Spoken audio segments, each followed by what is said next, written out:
Good morning. Welcome to today's meeting of the Assembly Committee on Government Affairs for the 2025 legislative session. Will the secretary please call the roll? Assembly members Carter. Present. DeLong. Present. De Silva. Here. Edgeworth. Here. Flanagan. Here. Gallant. Here. Goulding. Here. Gurr. Good morning. Hunt. Jackson. Karras. Kasama. Nguyen. Chair Considine. And I am here. Thank you to everybody. Welcome to the audience in Carson City, those joining by video conference in Las Vegas, and anyone listening over the internet. As always, I would like to begin with some housekeeping measures. Please check and silence your electronic devices. If you wish to testify, please sign in by the door and provide a business card to our committee secretary. When testifying, please turn the microphone on and clearly state and spell your name and any affiliation for the record. If you are providing handouts today, please ensure that hard copies are available for members of the public. And we expect courtesy and respect in our interactions during the meeting, even if we disagree with someone else's position. And committee members will be using their laptops to view handouts and other documents. Please do not interpret this as a sign of disrespect or inattention. And today, we will hear Senate Bill 156, which revises provisions relating to the prevention of gun violence. So let's get started. I will now open the hearing on Senate Bill 156. To present this measure, we have Senator Edgar Flores, and please go ahead whenever you are ready.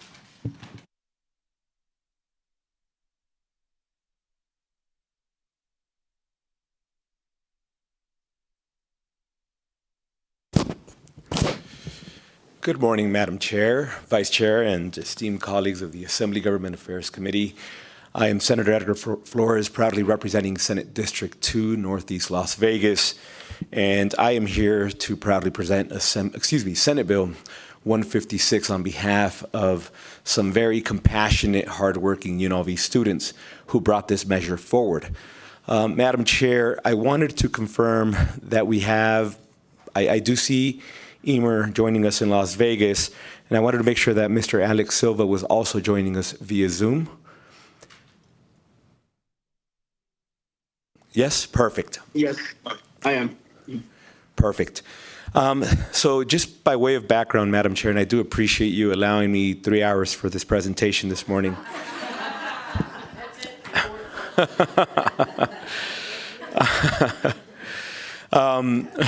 But by way of background, I wanted to provide some context to everybody because there's been some sincere confusion as to the intent of the bill.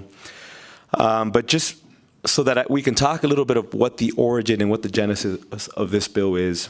Alex Silva, who is the president of the UNLV College Republicans, is joining us via Zoom as a co-presenter. And Emer Cespedes Alvarado, who's the founder of Youth Voice of Nevada.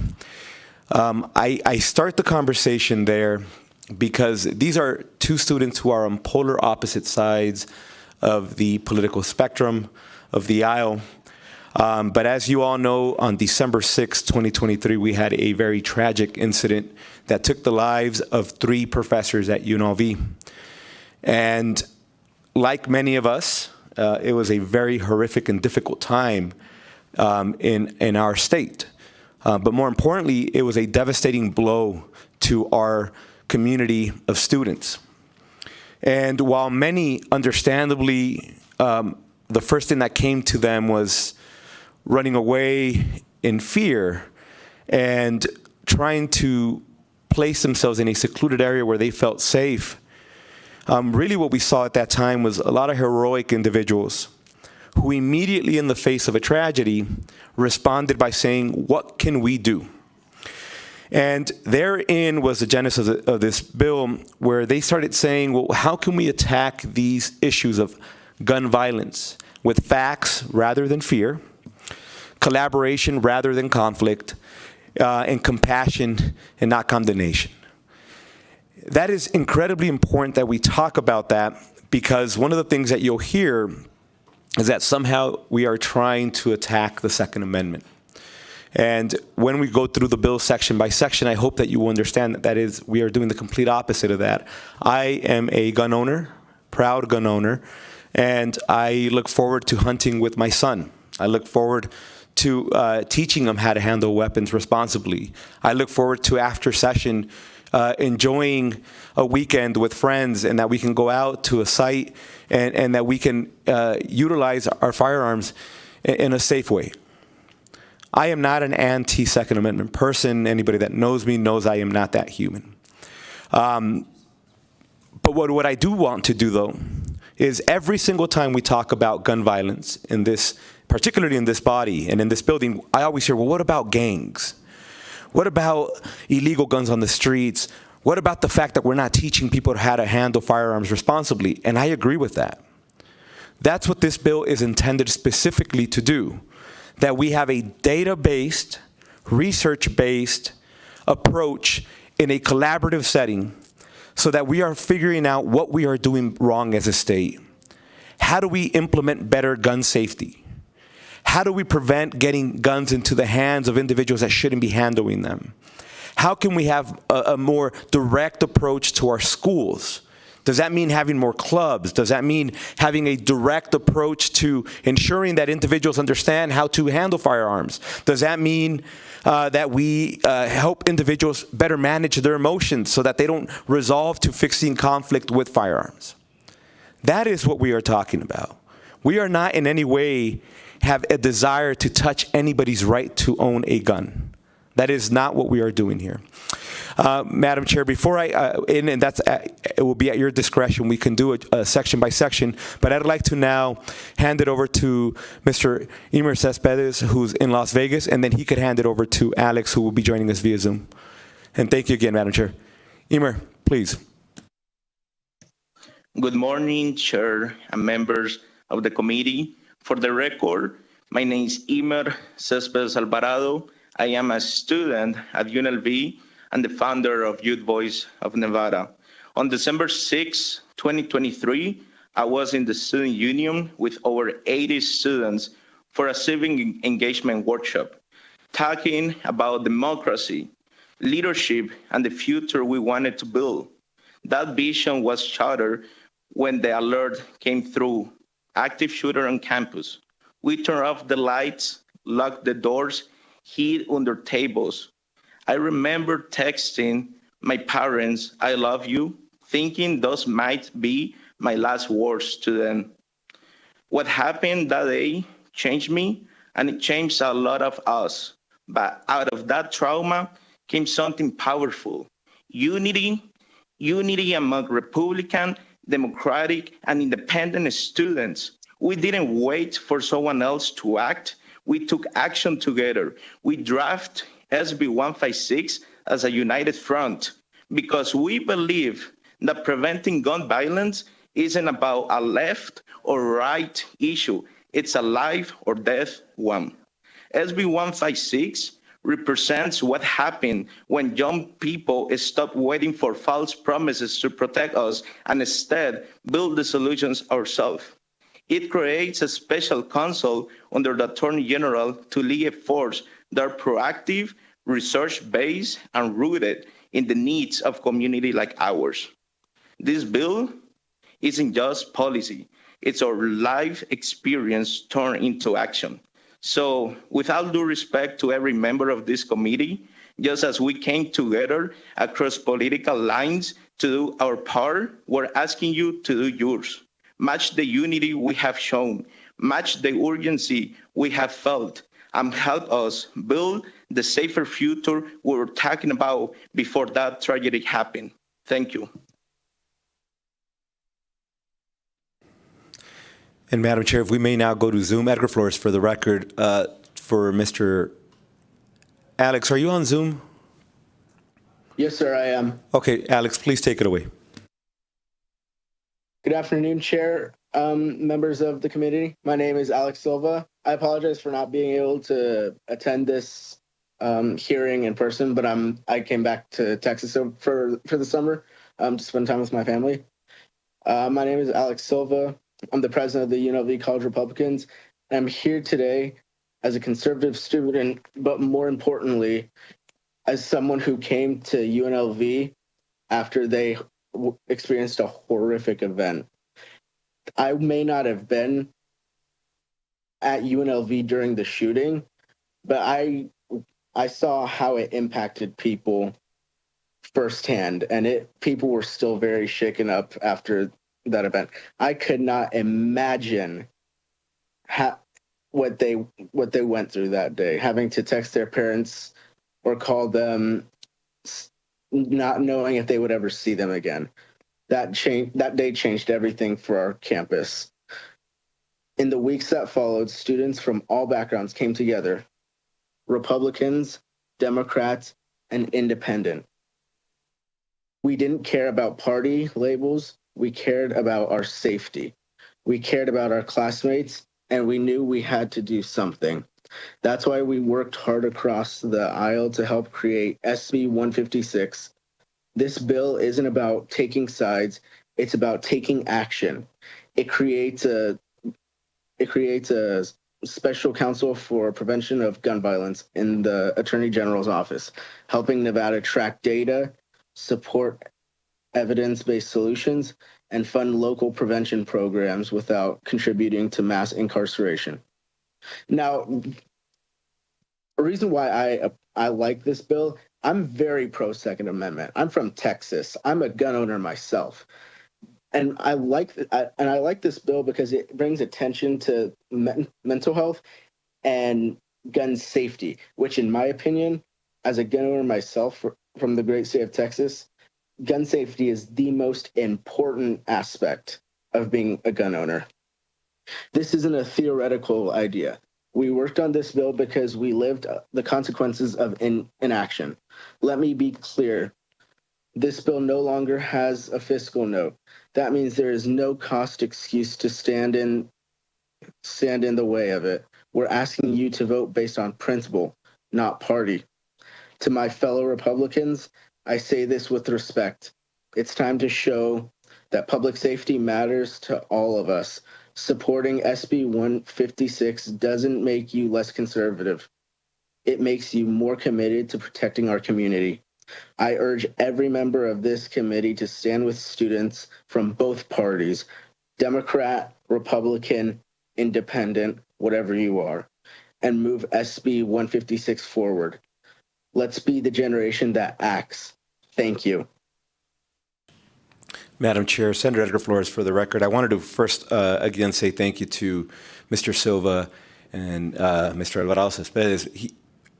These individuals are speaking on behalf of hundreds of students, and in the interest and in the respect of how short time this presentation has to be and where we are at the end of session, I've asked that we limit that, but we could have easily had 1,000 people call today, right?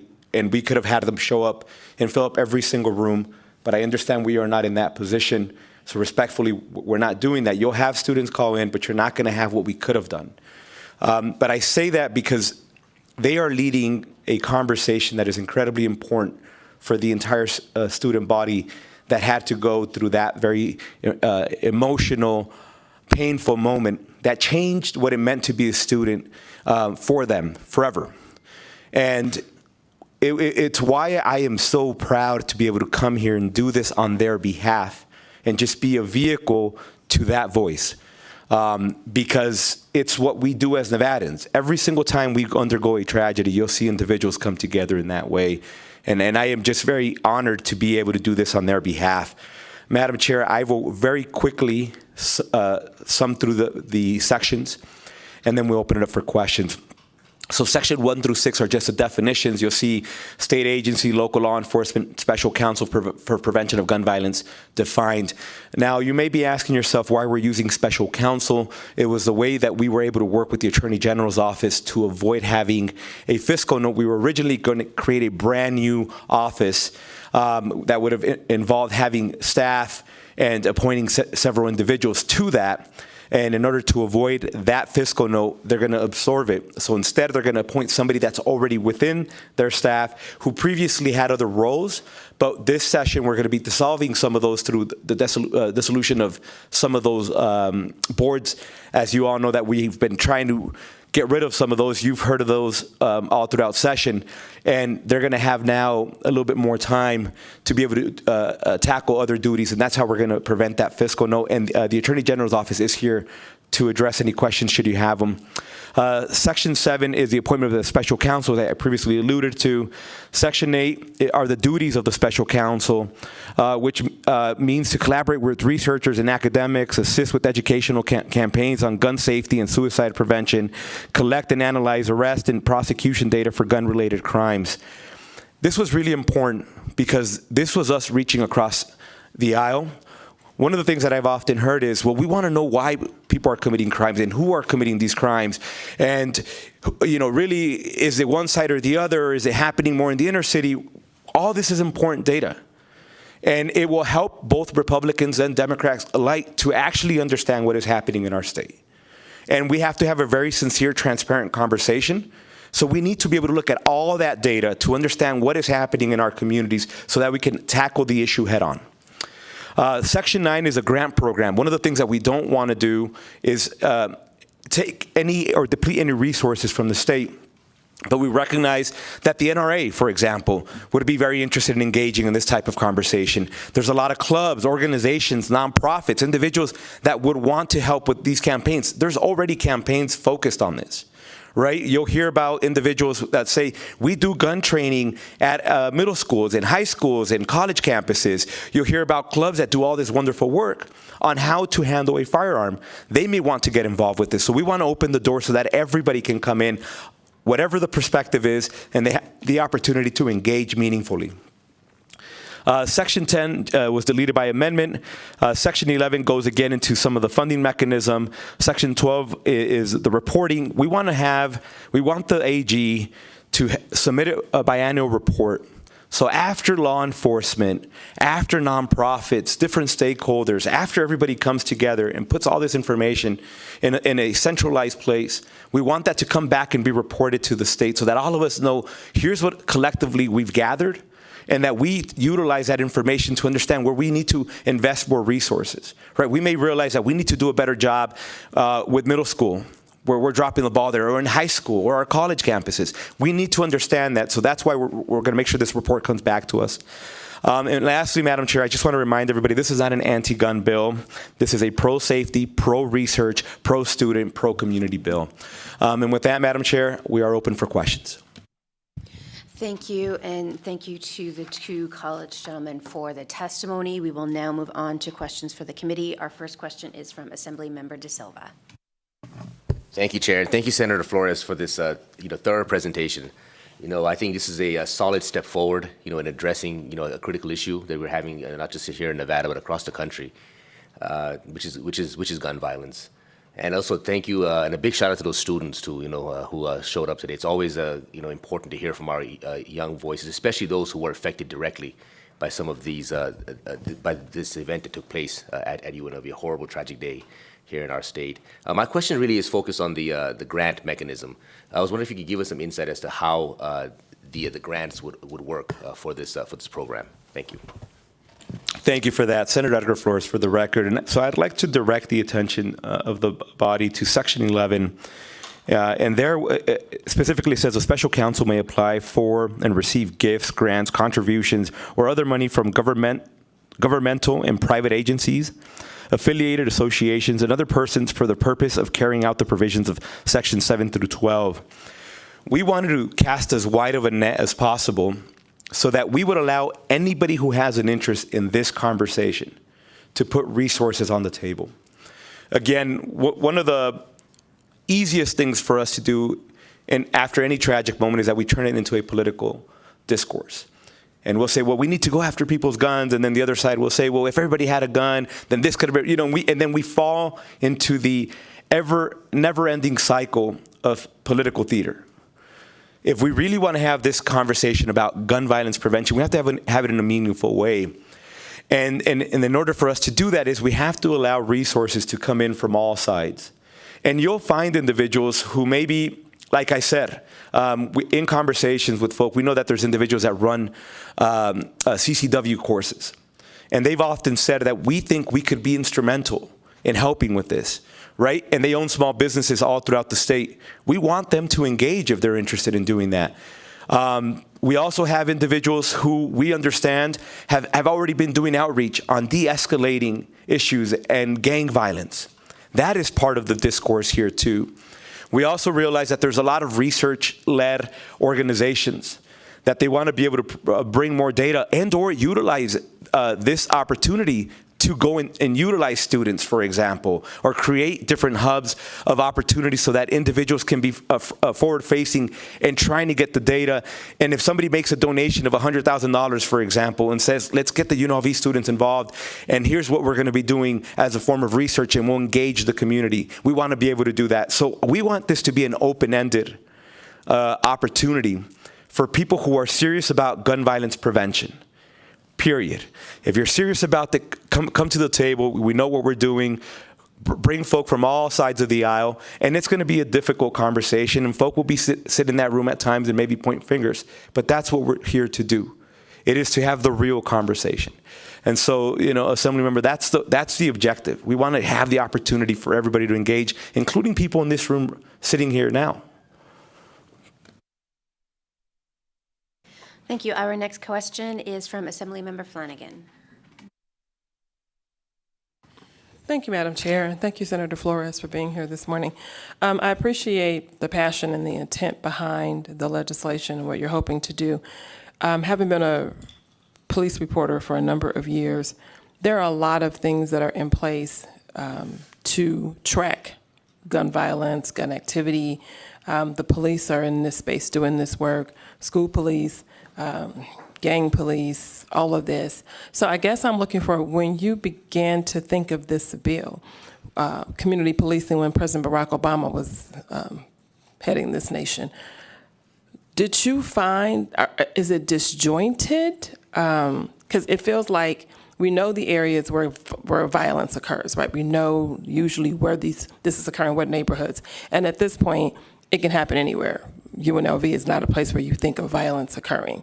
A concert with the 91 Harvest Festival where we had the shooting in 2017 is not where the Strip is not where you think of violence, right? So there's no place anymore. But in bringing this bill, did you find that there was a disconnect across the organizations in place already to address watching this behavior and working to address it and teach and eradicate? Because I'm kind of worried that there's a bit of redundancy in the existing efforts.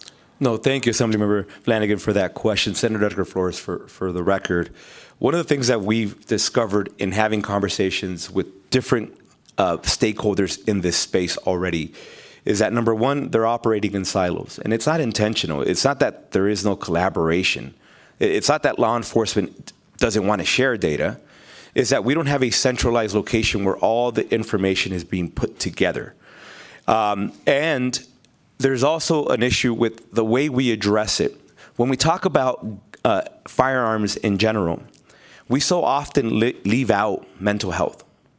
We so often leave out adequate training on how to utilize these weapons.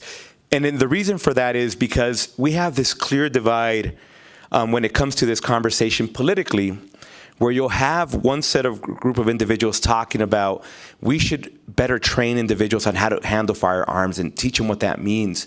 And then you'll have another side saying, well, we see all these issues with violence. We don't want any firearms in our streets anymore because I have to go and see a 15-year-old kid with a gun in his backpack, right? So what I want is to have the individual that teaches firearm safety to be in the same room with the individual that has to do the arrest of a 15-year-old kid, that can be in the same room with the individual that lives in rural Nevada and loves hunting, that can be in the same room with the professor that just got a $150,000 grant from some program that we're going to utilize. That's what I want to see. That we put all these different silos in groups that would traditionally not be in the same room. because it sounds like the mission is different. Right? At the end of the day, if you're law enforcement, you're responding to a call and you want to get a weapon off the street. We want to get that person talking to the other individuals too. And we're so boggled down by our day-to-day obligations in these separate silos that we don't allow ourselves the opportunity to be in that same room. And so we're hoping that with this office, it is a step in that centralized location. One of the analogies that we've used is the way we talk about homelessness.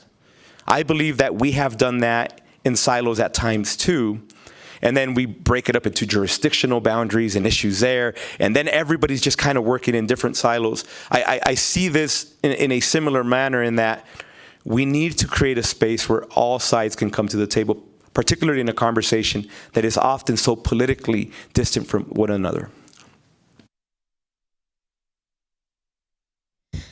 Thank you. Our next question is from Assemblymember DeLong. Thank you, Chair. Senator, thank you for the presentation, particularly since you kept it to less than 3 hours and 10 minutes. Setting aside the provisions of the bill that relate to the grant program, so talking about the other parts of the bill, you had indicated that the Attorney General will, from his existing staff, identify the special counsel. And because it's all existing staff, what in this bill provides for something that the Attorney General can do that he can't already do? Thank you for the question, Assemblymember DeLong. Senator Edgar Flores, for the record. One of the things that and let me kind of peel that back. Where the conversation originally started, we were going to create the Office of Gun Violence Prevention. So we were casting a much larger net. And in the ideal world, we were going to have a brand new position that was bringing forth all these resources, bringing people to the table. And then we had a very detailed kind of list of things we wanted them to accomplish. But recognizing that we were limited with resources and that this is not the session to put any additional burdens on the state, we realized that we needed to find a creative way to continue to address the objective of the students. And one of the things that the Attorney General's office, and they're here, specifically there's the advisory on technology. It's a committee on technology that they have that is going to, this session, end. We're no longer going to have that role under the Attorney General's office. And that particular role, because we're removing that obligation from the AG's office, that individual will now have the opportunity to take on and absorb these responsibilities. And that's why we were able to do it. And we were so grateful to the Attorney General's office to explain that we could do that. The other question we heard, Assemblymember DeLong, is why the AG's office, and specifically because we realized that they could absorb that responsibility. So that's the first thing. We needed to find a space without adding an additional burden to the state that could take on the obligation, number one. Number two, we were concerned that if we don't set parameters in place, so in other words, if we allow for any Attorney General, which could be Attorney General DeLong in a few years, right, or Attorney General whomever, that if we allow it to operate in that kind of open vacuum approach, that political propaganda could inevitably always engage in that conversation, and that could be there for 2 years, and then it could be gone 4 years down the road, and then it could be utilized to just promote one side. So we were concerned of going down that maze of political jargon. So what we realized is that if we were going to do this correctly, and that we were going to meet the ideas and be respectful to the objective of the students, is that we needed to give the direction to them. And that we needed it to be evidence-based, research-based, that we needed to narrow the scope so that we were focused on data-driven approaches to these conversations, that we were focused on gun violence prevention, and that we didn't allow ourselves to fall into the game of attacking Second Amendment, for example, or vice versa, because anybody can do this. Anybody at any office could technically say, I'm going to do something, and they can do it in whatever way they want. But if we want to make sure that we're going to keep this bipartisan and that we're going to keep it research and data driven, then we have to step in and set those parameters. And that's the reason we're doing this. But you're correct. The Attorney General could say, I'm going to do this exact thing without this bill. And then the Attorney General may not be there anymore, and then that office goes away. We want to have something consistent that we put into statute that we can all supervise and watch and ensure that they're continuously reporting back to the state, and that the students can hold accountable. Because ultimately, we don't want a scenario where the students feel that they did something because somebody committed to doing X, Y, Z, but that the state didn't step into place and say, we're going to have to do this, and we're going to put it into statute because we're actually paying attention to the demands of these students. And I think that's the only way we achieve that objective. Quick follow-up? Yeah, very quick. Thank you. I think there were a couple sentences in there that actually answered my question, so I appreciate that. Our next question is from Vice Chair Nguyen. Thank you, Madam Chair, and thank you, Senator, for being here. Just want to also recognize your effort in involving young people. I really, really love it when our colleagues here in this building truly involve the voice of the next generation of leaders. So I appreciate you really involving the students here. My question is, I've been getting a lot of emails, and probably all of us have been getting a lot of emails. So many folks are so concerned. I just want to put it on record that we are not, by any chance, by any means of this legislation that you're doing, take away Second Amendment. Thank you, Vice Chair. Senator Edgar Flores, for the record. And rather than me saying what I think, I just want to direct everybody's attention to Section 8, which is page 2, lines 34 through 38, and it goes on to page 3. But specifically there it says, collaborate with and assist professors and researchers in promoting new and relevant research relating to preventing gun violence and researching, developing, and implementing programs, initiatives, tools, and resources aimed at preventing gun violence, period. And well, first of all, attacking somebody's constitutional rights, I think is a constitutional discussion that should be taken up at in Congress. First of all, I'll start by saying that. But second, nowhere in here are we saying that we're attacking somebody's right to own a gun. But when we say developing and implementing programs, that includes responsible gun owners. That includes teaching individuals how to handle firearms. That includes individuals understanding that hunting can be an amazing thing that we can do, right? So my point is, we can talk about guns and owning them and achieve this objective while simultaneously address the root problem, which I believe will probably be mental health, will probably be the fact that we have youth who don't have role models, who will inadvertently mean that we don't have the right mentorship programs. I think we're going to find out a lot of the things that we've been saying in silos, but we need an opportunity to do that in a centralized location. And I appreciate you asking that question, because I got those emails too. And it's difficult for me to explain it any other way other than I ask people to please look at Section 8. It is very clearly defined. Follow-up, Chair. Thank you. So I know that, I know you said your phone a friend, AG office, I see her waving over there. My also other kind of train of thoughts on this is that it seems like the law enforcement and the AG office, it seems to be one side of the conversation, right? And even though you put in Section 8 is, collaborating with research and professors, are there thoughts, Senator, on kind of, this is an education conversation, right? So involving educational institutions like NSHE and, Department of Ed and other community partners in this conversation, because I feel like maybe the AG office by themselves may or may not have the capacity to kind of carry this work. It's such an important work because it touches all of us, right? So I just want to make sure if there are thoughts on just, relying, and I know with the physical limitations, that perhaps we want to make sure we involve as many stakeholders as we can outside of law enforcement.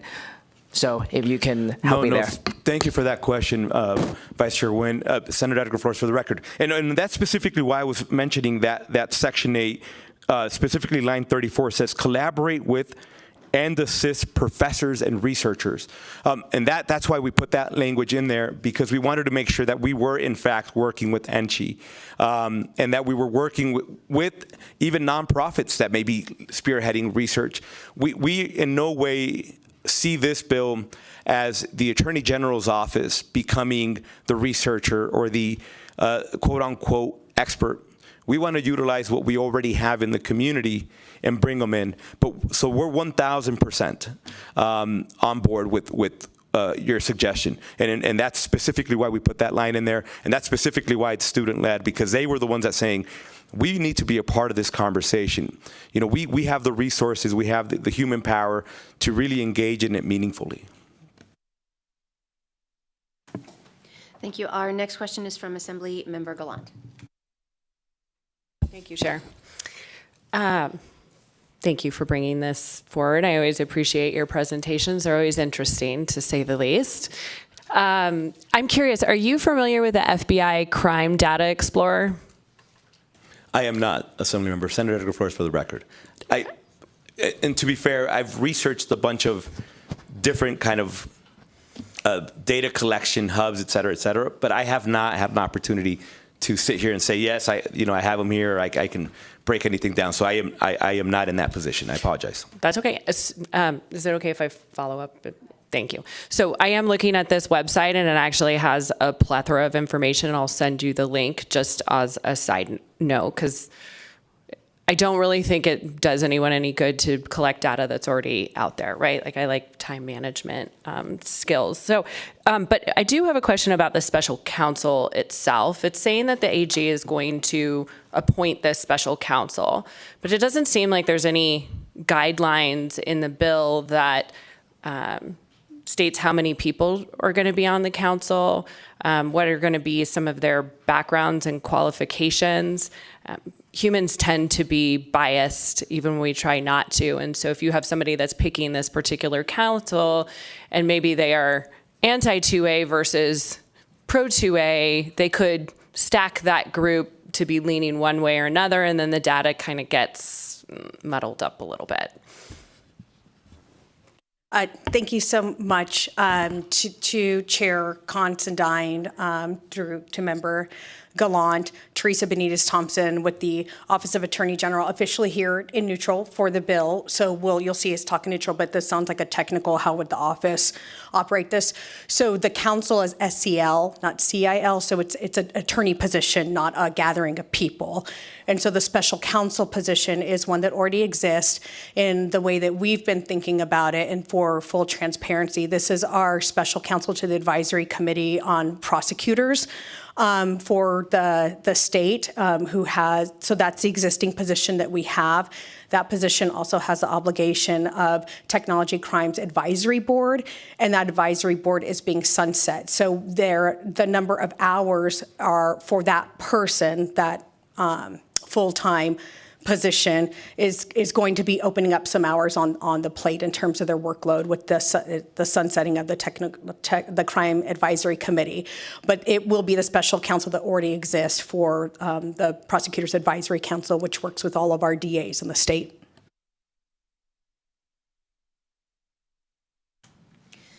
Thank you. And seeing no further questions, I want to thank you for your presentation, and we will move on to testimony. Oh, I'm sorry. Just got a question to be asked. Assembly Member Gurr. Yeah, the more questions that are asked, the more answers given, the more questions come. But I appreciate you bringing this forward, Senator. You mentioned the NRA as a specific group. Have you discussed this with them? Thank you for the question. Senator Edgar Flores, for the record. No, we haven't had, they have not said that they are excited about this. So please know that I have not had a conversation where they are saying that they are supporting this legislation. I simply brought them forth because I know that they are a leading organization that cares about everybody's opportunity to own a weapon and to do it responsibly, and they're staunch advocates of that conversation. I only reference them to make it abundantly clear that this is a space for them to come into, because it was one of the questions that was brought forth on the Senate side on whether or not we would limit different organizations or entities or anyone who wanted to come into this conversation. We just wanted to make it abundantly clear that we are not interested in doing that. We are interested in having anybody come to the table that wants to have a research-based, data-focused conversation. Thank you. I have a lot more questions, but I'll leave it at that. Thank you. Okay, thank you. Committee? Okay. Thank you for your presentation. We will now move on to testimony on the bill. Testimony can be provided here in person in Carson City via video conference in Las Vegas or over the phone. And further instructions for providing testimony on a bill can be found on the agenda. For timing today, we will be maintaining a 25-minute time limit for the periods of support, opposition, and neutral testimony, with each speaker having up to 2 minutes. And as a reminder, support means you approve of the measure as written, opposition means that you do not approve of the measure as written. Neutral testimony means that you are only offering insight on the measure but expressing no position. And first, we will begin with testimony here in Carson City in support of Senate Bill 156.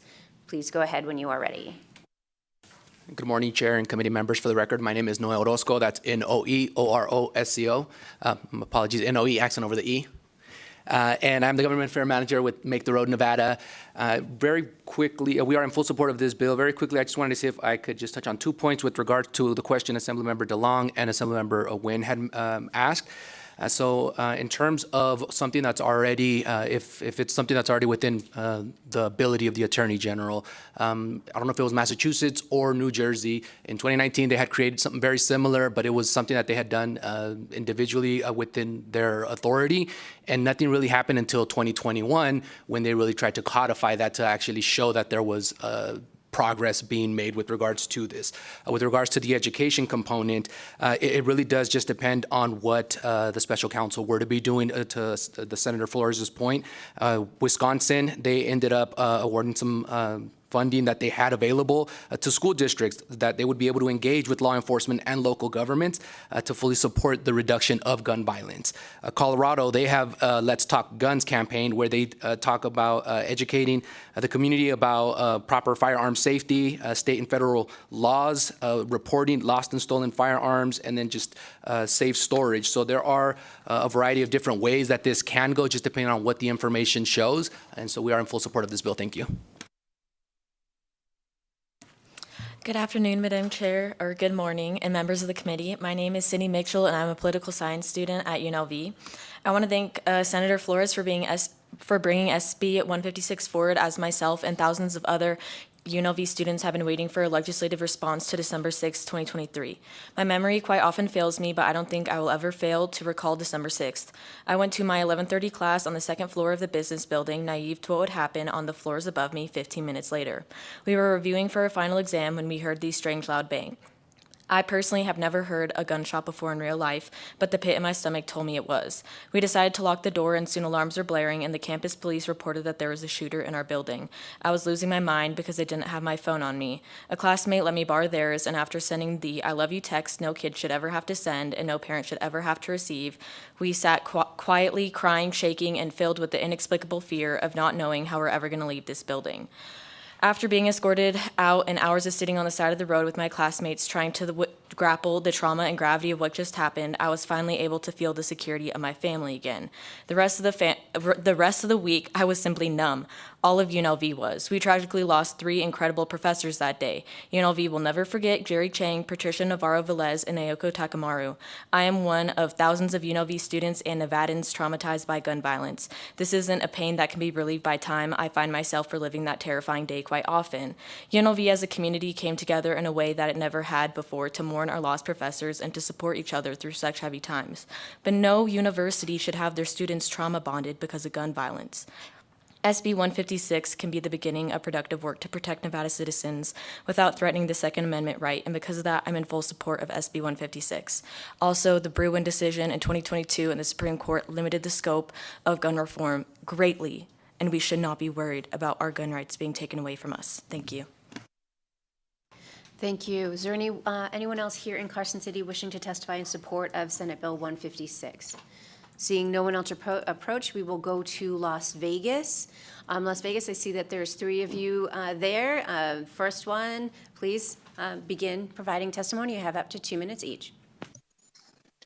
Good morning, Chair Considine and members of the committee. My name is Chris Solomon, S-O-L-O-M-O-N, and I'm the West Regional Director of RISE. We are a Gen Z-led issue advocacy organization for college students and youth. On December 6th of 2023, RISE held a RISE University Civic Engagement Workshop, which our students, the students here, varying levels of them here, were part of that workshop. In the aftermath of that shooting, we had reaffirmed our commitment to ensuring that we have a multilateral and surgical solution to finding the roots of this gun violence problem. And SB 156 is one of those solutions where we can engage on a variety of factors to produce better outcomes for gun violence prevention. Factors like campus security, mental health resources, and firearm safety education. And that last bit is very important to me. I'm a former 4-H shooting sports coordinator, as well as a marksman that is very familiar with the benefits of teaching firearm safety education, the way the NRA used to. I am not a gun grabber. I am a gun reformer. The deadlock between banning all guns and giving everyone a gun is no longer an effective debate. And thank you, Senator, for bringing that up. I urge you to support SB 156 so we can seek a new conversation and solve this problem together. Thank you so much.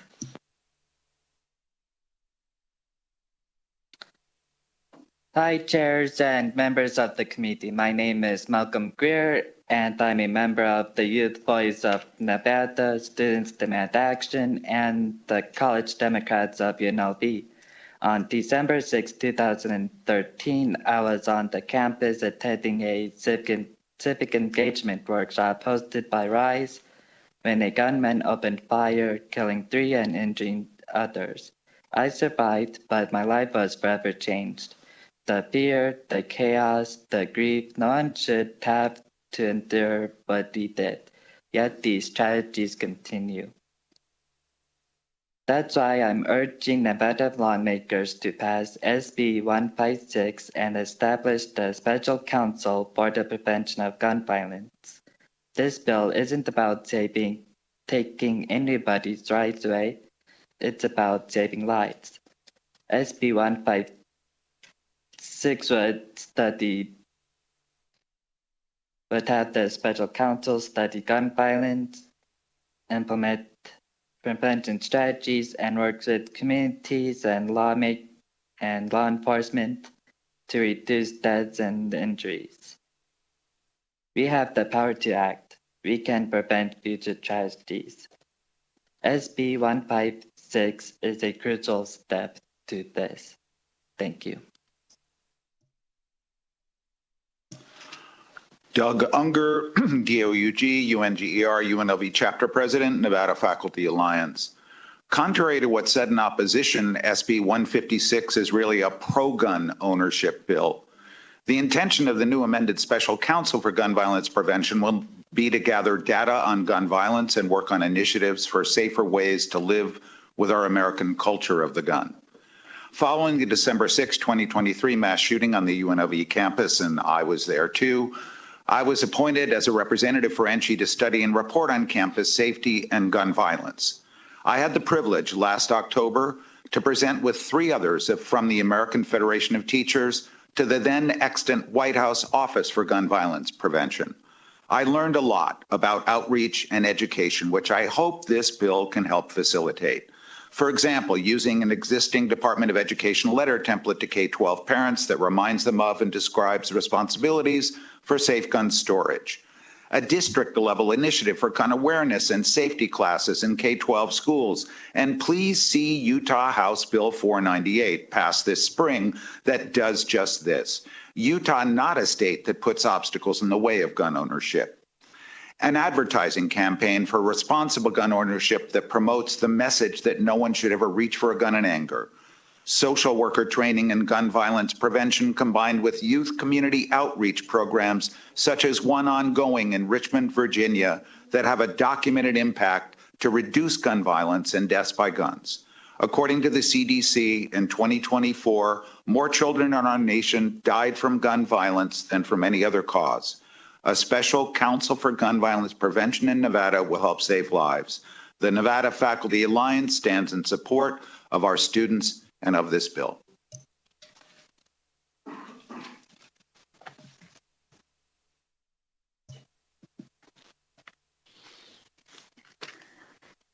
Mi nombre es Juanita Morales y he vivido en el sur de Nevada por aproximadamente 21 años. Soy miembro de Se hace el Camino Nevada y también sobreviviente del tiroteo en el Festival Ruta 91. Estoy aquí para ofrecer mi total apoyo al proyecto de la ley SB 156, una propuesta que creará una oficina para la prevención de la violencia armada. En el 2017 estaba en mi hora de almuerzo cuando de repente escuché gritos y vi a personas corriendo hacia mí. Al principio estaba muy confundida, estaba en medio de un bocado cuando escuché unos estallidos fuertes y me di cuenta de que era un tiroteo. Traté de correr, pero me caí varias veces y la gente me pisoteó. Vi a mi amiga Lupita, y la agarré para que corriéramos por nuestras vidas. Nos refugiamos en un estacionamiento para recuperar el aliento y desde ahí corrí al Hotel Tropicana. Una vez dentro no dejaban salir a nadie. Recuerdo vívidamente ver a un hombre en silla de ruedas con las extrañas expuestas. Le había disparado y yo estaba segura de que había muerto. Cuando nos dejaron salir, fui al hospital, al UMC, porque no tenía seguro médico. Pardon, I'm so sorry. Thank you for your testimony, but we are past the 2 minutes for this testimony, and I want to get as many people on the record and support as possible. If you could send us your testimony in writing, and if we could move on to the next caller, thank you. I'm sorry, the next person in Las Vegas, thank you. Okay.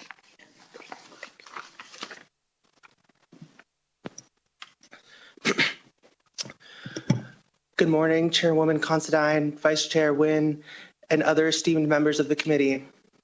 My name is Mac Gledhill, Gledhill, and I'm here today as the president of Youth Voice of Nevada, co-lead of the Nevada Youth Activist Alliance, a survivor of the UNLV December 6, 2023 shooting, and as an independent, nonpartisan voter.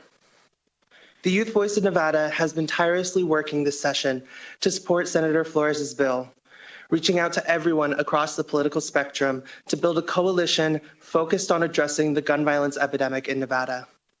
You've heard from me, Mayor, a Democrat, and Alex, a Republican. Today, I am here to share my perspective.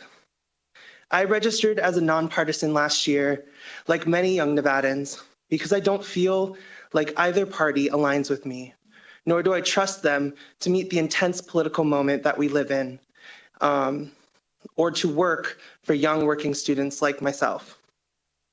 Now, many of you may disagree with my analysis, but then why is such a common sense bill such an uphill battle? Not a single Republican voted for it in the Senate, despite our feeling that a few may have personally wanted to support it. The Democrats, too, have disappointed us. Why have we had to explain how important of a bill this is? Dr. Jerry Chang, Dr. Patricia Navarro-Velez, Dr. Naoko Takamaru, these names weigh so heavily on me. I lose sleep at night thinking about how we can get justice for our professors. At my first dentist appointment after the shooting, I was told that I need to start wearing a mouth guard because I'm grinding my teeth away. My hair literally started to fall out this school year. I nearly didn't graduate because I prioritized fighting for safety rather than my education. I say this all to ask, where is your sense of urgency? People are dead. I am so angry that I have to tell you that. My generation feels left behind. Some of you have come to UNLV's vigil, but where have you been since? We have been left to pick up the pieces of our campus. So the least you could do is your job. I know what it is like to pray to God and beg for your life. I know what a man looks like when he has been riddled with bullets and dies in a pool of his own blood. I want you to put yourself in our shoes and vote accordingly. Have some political courage and work together on SB 156. Thank you. Thank you. If you would please send that testimony into the committee. Thank you.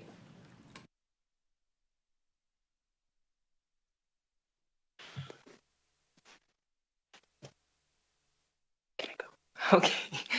Good morning, Chair Constantine and members of the committee. My name is Alfredo Munoz. That is ALFREDVIVARMUNOZ. And I am a student at UNLV and a vice president of Youth Voice of Nevada and a co-lead of the Nevada Youth Activist Alliance. I am here on behalf of many who live through the fear of gun violence in our school and our campuses, as well as public spaces like churches, movie theaters, parks, and our malls. Southern Nevada has been a huge hotspot for these shootings, but I never expected I would experience it once. On December 6, 2023, I attended a political advocacy event at UNLV, hoping to deepen my engagement in civic life. Instead, that day left me with lasting trauma. An active shooter lockdown was announced. Lights were turned off and the doors were barricaded. I found myself praying, huddled near the emergency door, searching for any chance of escape. Time stretched endlessly until the emergency door, which I found solace in, cracked open and a gun was directly pointed at me. And I couldn't tell whether it was a police officer or the shooter due to a flashlight. My mind went blank with fear and I recognized the S from SWAT team and my fears went away. We all were escorted out of the student union and all I could do was thank God for my survival. But still, I vividly remember the gun. And I pray every day so that day does not repeat. This bill is a huge solution to that problem we've been facing for both sides of the aisle. We came together across political lines, not to debate, but to act. SB 156 is the result of student organizing for real solutions rooted in research and prevention. We ask you to meet our unity with leadership. Please support SB 156 and help us create a safer future for Nevada. Thank you.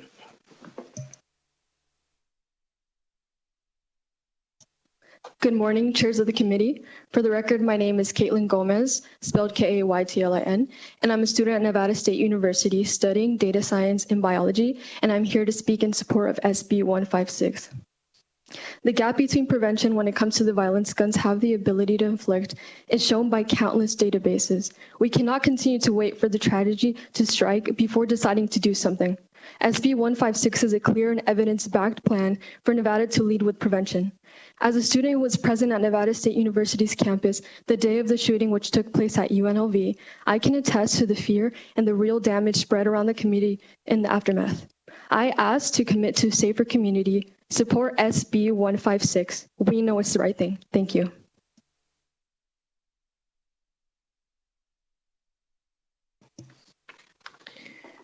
Buenos días, mi nombre es Marta Durán y soy sobreviviente del tiroteo masivo del 1 de octubre de 1917.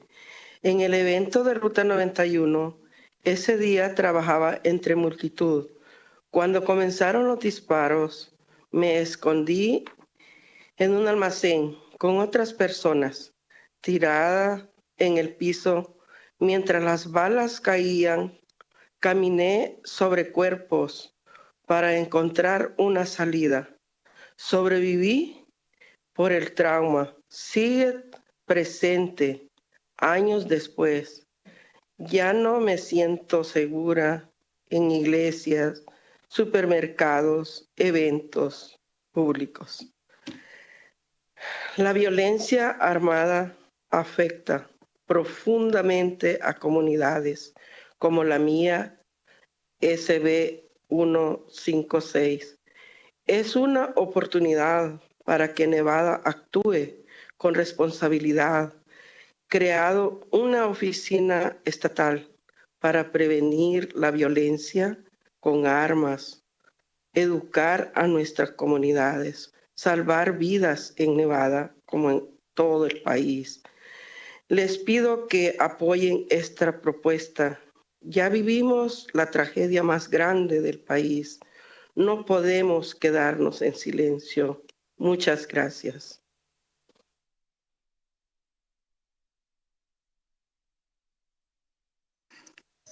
Buenos días. Mi nombre es Leticia Pinedo y estoy aquí a favor de la SB 156. Esta propuesta ayudará mucho a toda nuestra gente a ayudar a prevenir esta violencia que miramos tan frecuentemente. Les pido que por favor voten a favor de la SB 156. Muchas gracias. At this time, we are going to pause in Las Vegas and go to the phone lines and get the testimony on the phone lines, and then come back to Las Vegas if there is still time available.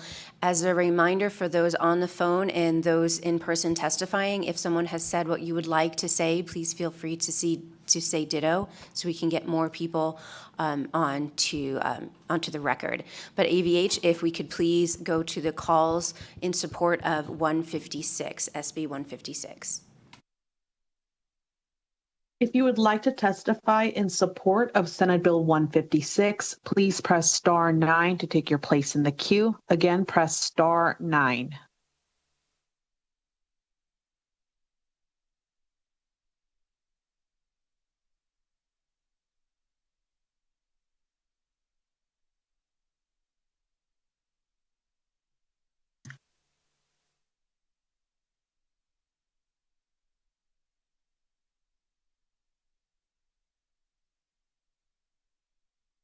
Caller with the last three digits 876, please press star 6 to unmute yourself. Again, press star 6 to unmute yourself. Good morning, Madam Chair and members of the Committee on Government Affairs. For the record, my name is Alexander Avila, and I'm here to testify in support for SB 156. As a UNLV alumni and a student who was on campus on December 6th, 2023, this is a personal issue to myself and something that we have seen occur time and time again in our state and across the country. This bill is an issue of public safety and making sure we can all go back home without the fear of gun violence behind our backs. I know we are here on the last day of the session, but please take the time out of your day today in this very moment to reflect back on what this means for our state and our communities. I ask of you to think about what's happened, about what's important, and to reflect on who's waiting for you back home when you turn after session, and what this bill can mean for you, your families, and overall your community. This is something bigger than ourselves. If we are able to break this cycle of violence and ensure that we can bring our community together on this issue, we can ensure the next generation grow up in a much safer and more aware environment. Thank you for your time, and please make the right decision for our communities and those who depend on you. Thank you.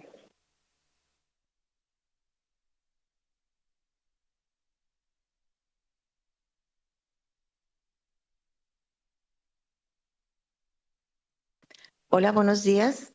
Mi nombre es Alejandra Maya. Soy sobreviviente de la Ruta 91.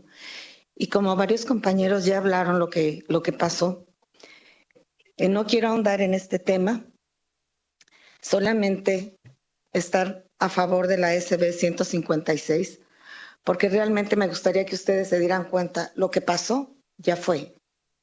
Fue una cosa muy difícil para muchos de nosotros, pero lo que ahora estamos padeciendo mucha gente, que hay veces ni nuestra propia gente se da cuenta de los problemas físicos o mentales que tenemos y nos tratan como gente que ya no sirve. Y eso no nada más nos afecta a nosotros. Imagínense a los que están jóvenes, a los estudiantes. Y yo nunca había visto una masacre tan horrible como Ruta 91. Entonces, en ustedes está apoyar la SB 156, porque no les gustaría tener más gente traumada, más gente con problemas, más gente de la tercera edad mal, porque las cosas se van haciendo más añejas, y mucho menos a nuestra juventud ni a nuestra niñez. Muchas gracias. Thank you. AVH, if we could go back to the phone lines for callers in support of SB 156.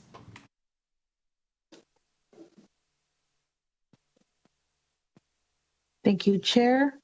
If you recently joined the call and wanted to testify in support of Senate Bill 156, please press star 9 to take your place in the queue. And caller with the last three digits 720, please press star 6 to unmute yourself. Thank you. Hello, Chair and members of the committee. My name is Christina Delgado, and I'm here on behalf of Community Justice, a national gun violence prevention organization advocating for public health-based approaches to gun violence, especially in communities of color, as the national organizing manager. I also come before you as a mother, a gun owner, and a survivor of gun violence in support of SB 156. I'm a native Texan from a gun-owning family, and in 2018, our community was deeply affected by the mass shooting at Santa Fe High School. Two of my close friends lost their children that day. Another friend, Flo Rice, a substitute teacher, was nearly killed. The trauma we experienced mirrors the pain felt by survivors turned to friends in Nevada, such as those of the UNLV shooting and Route 91. These tragedies have left lasting scars, but they've also brought us together to find solutions. As a gun owner, I understand the responsibility that comes with firearms. I also recognize the importance of addressing the root causes of gun violence. That's why I support SB 156, because it promotes collaboration through community violence intervention ecosystems. These are networks that bring together community organizations, public health experts, and law enforcement to address gun violence through coordinated, community-driven efforts. CVI ecosystems focus on intervention before violence occurs, providing a critical support to those at risk and helping to de-escalate potential conflicts. These networks provide resources for those in crisis and are proven to save lives. By collaborating across sectors, we can create a more holistic, effective response to gun violence that goes beyond reactive measures. Let me be clear. The argument that measures like SB 156 are unconstitutional is based on fear, not fact. Many responsible gun owners, including myself, believe that we can protect the Second Amendment while also supporting life-saving measures like those in SB 156. Thank you, caller. That is the 2 minutes. If you would please submit that testimony in writing so we could get through some more callers before we run out of time. If we go to the next caller, please.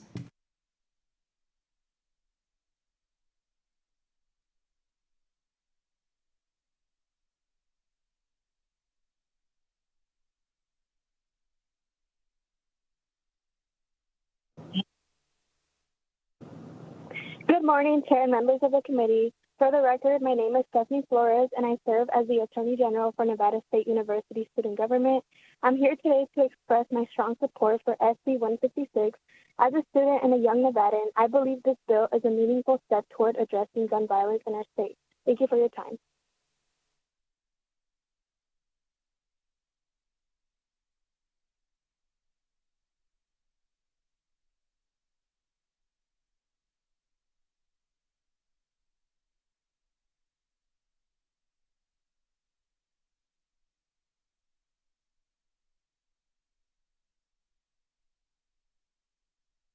Caller, you are unmuted on our end. Please make sure that your phone is unmuted on your end.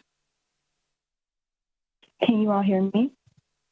Yes, we can. Please go ahead. Great. Hi, good afternoon. My name is Taria Stanley. Thank you for the opportunity to testify today. I'm here on behalf of Community Justice, a national organization that advocates for gun violence prevention by empowering those closest to the pain to advance life-saving solutions. We work alongside Black and Brown communities across the country to support local, state, and federal investments and public health approaches to preventing gun violence. Gun violence devastates families and communities every single day. The trauma extends far beyond the immediate victims. It touches entire neighborhoods and creates ripples of harm that affect public health, economic stability, and generational well-being. Given that Nevada has experienced a 37% increase in gun violence over the past decade, as reported by Johns Hopkins, the urgency for a dedicated and coordinated statewide response has never been greater.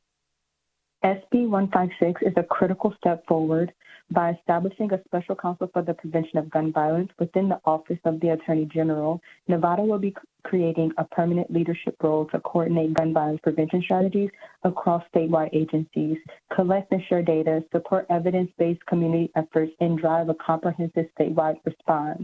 We've seen the power of this model in other states.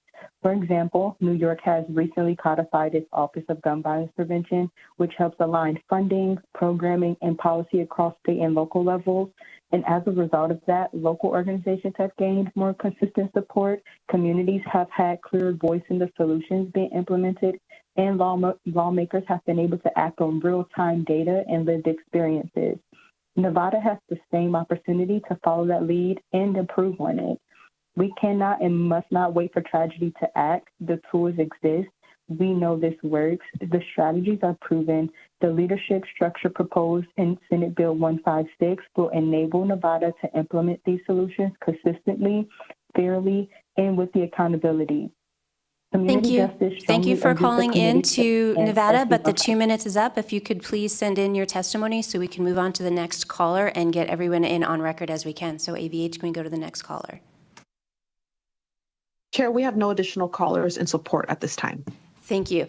We do have time. We've extended the time so we can get back to the folks in Las Vegas. I see someone still at the table in Las Vegas. Please go ahead with your testimony of support of SB 156. Hola, mi nombre es José Luis Doroteo Chávez. Estoy aquí para apoyar la propuesta SB 156. Soy sobreviviente de la ruta 91. Pues pidiendo, por favor, que esto se apruebe, porque la verdad ha sido algo muy malo para toda la ciudad. Anteriormente uno podía salir a las calles caminando. Ahora no hay tiempo para salir, no tiene uno las fuerzas para salir. Es un miedo estar en las calles. Toda la gente usa armas, gente buena, gente mala. Ha habido muchas muertes y pues estoy a favor de esta propuesta y quisiera que se aprobara todo porque está demasiado mal la ciudad. Gracias.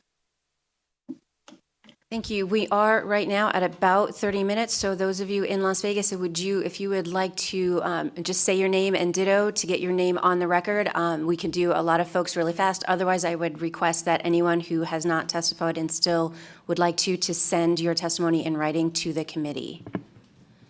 So if you would like to say your name and ditto, please go ahead quickly so we can move on to opposition and give them the same amount of time.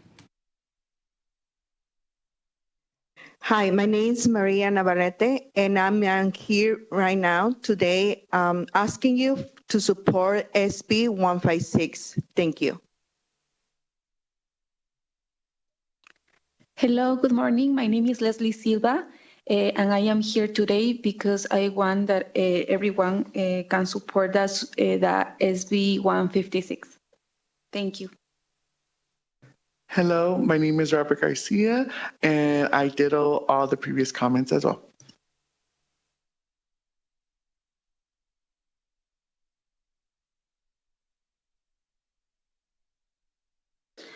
Hi, good morning. My name is Elizabeth. I am here today asking and you support SB 156. Thank you. Hi, my name is Luz Salgado. I am here today asking you to support SB 156. Thank you.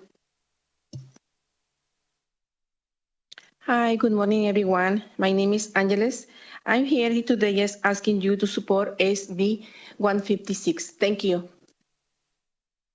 Good morning. My name is Erica Marquez. I am with Make the Road Nevada, and I'm here to support SB 156. Thank you for your time. Thank you. Thank you all very much. We will now close the support portion of the testimony after we go to neutral. Wait, no, I'm sorry. Opposite, pardon me. We will begin here in Carson City in opposition testimony. If there's anyone here in Carson City wishing to testify in opposition to SB 156, please go ahead when you are ready.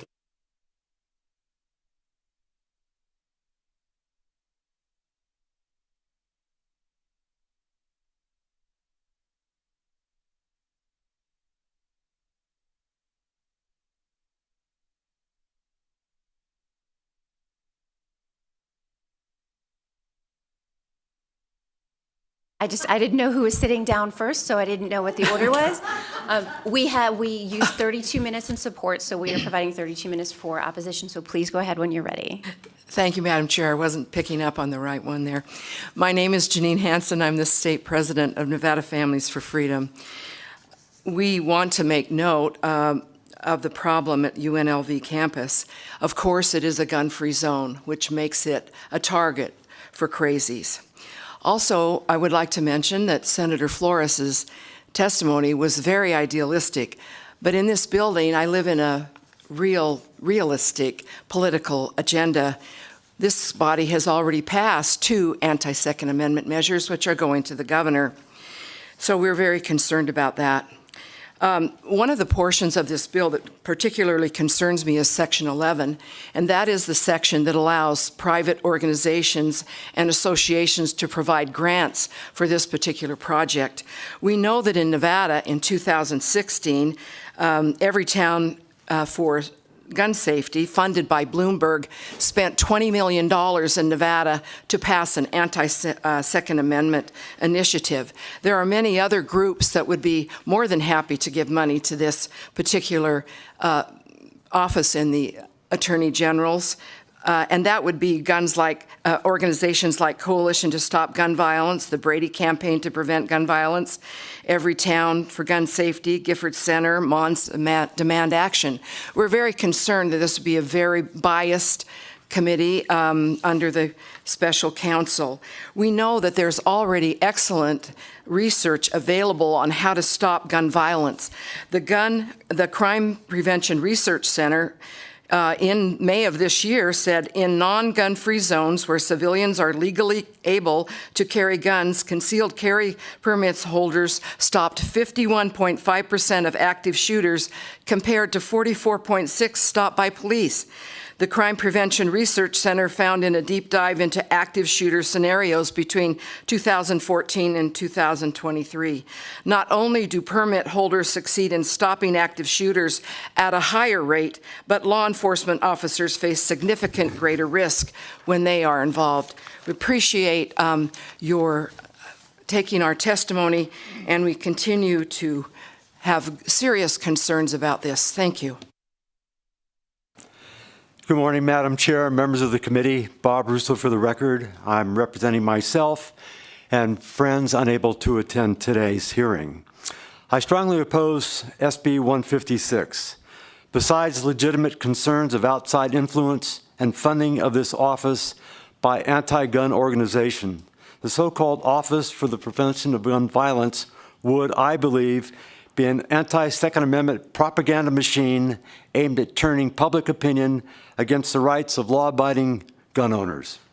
As has been said before in other testimonies on various gun control bills introduced during this legislative session, the data shows that criminals could care less about gun control laws and that dangerous individuals are more likely to choose, attack, and kill people in gun-free zones, fully knowing that they are less likely to receive any immediate opposition to their actions. According to a study reported in July 2023 by Carl Moody at the Department of Economics at the College of William and Mary, it concluded that, quote, mass public shooting deaths are lower in places that allow the carry of concealed firearms. Perhaps encouraging people to train in the safe and effective use of firearms and acquire concealed carry permits and eliminate gun-free zones will serve to prevent gun violence, as the data shows. Sadly, I believe that the Office for the Prevention of Gun Violence will be nothing more than an extension of the anti-gun bias we see in the media today, thanks to groups such as Evertown and individuals such as Michael Bloomberg. They have a history of putting on workshops on the topic of firearms that they claim are balanced until you investigate the details and discover that they are indeed quite biased. They also have a history of stacking the deck in their favor when it comes to radio and television debates. Again, I believe that this would certainly be the case with the Office for the Prevention of Gun Violence. It would be a hindrance to obtaining accurate and unbiased information on the topic of firearms and prevent people from discerning the truth about them and ultimately lead to more gun control measures. And for these reasons, I ask you to please oppose SB 156. Thank you very much. My name is Cliff Nellis, 65-year resident of Nevada, and I strongly oppose this because this will not work. It's a Trojan horse. It's a government agency trying to do something that private groups should be doing and already do. And they come from opposing points of view that are irreconcilable. How are you going to get people from the NRA and from these groups like Youth Voice of Nevada, a Marxist organization, I'm sure, and Community Justice, the word justice tells you all about it. That's another Marxist organization. How are they going to get together in the same room with the Attorney General and talk about things? They're not. They're not going to agree. And why are we trying to do this with the Attorney General's office? Are we going to make rules and laws that we're going to enforce on these groups and stuff? And, you know, there's a lot of solutions like that they won't even look at. Like most of these people that commit gun violence are on these pharmaceuticals for antidepressants. Are we going to do something about that? How about the video games that anesthetize the young people to shooting and killing? You know, the very realistic figures. How about things like pornography, which desensitizes people to violence? And are we going to do anything about those things? No, this is going to be something that just doesn't work. It's going to be fiasco, and it's going to be politicized completely. We know that because all of these well-funded leftist groups are going to be dumping money into it, and then it's going to be biased completely. It's going to be anti-2A. Mr. Flores is not honest when he's saying that it's going to be bipartisan. No, it's not going to be bipartisan. You know, it's going to be one way or the other, depending on who's in control of the government. And so I advise you to, and plead with you to not vote for this. Thank you. Good morning, Chair and Committee. My name is Joshua Skaggs, and I am the Legislative Affairs Director for the Nevada Republican Party in opposition to SB 156. Section 11 would allow a special counsel for the prevention of gun violence to receive funding from outside groups, raises serious concerns about impartiality and fairness in policy development. External organizations or advocacy groups may exert influence that prioritizes stricter gun control over the protection of Second Amendment rights, potentially infringing on the constitutional freedoms of law-abiding citizens. Anti-Second Amendment interest groups have consistently advocated for stricter firearm regulations, and their involvement in shaping policy could lead to restrictive measures that limit gun ownership. To ensure balanced and fair policymaking, measures addressing gun violence should be crafted without external financial influence from the gun grab interest groups. The sponsor spoke of getting all sides to the table to discuss the best way forward, but we don't think that using a special counsel in a partisan attorney general's office with a long history of gun control advocacy is going to accomplish that goal.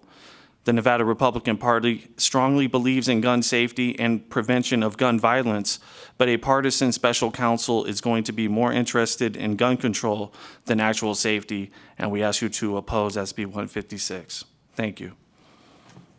Thank you. Is there anyone else here in Carson City wishing to testify in opposition to Senate Bill 156?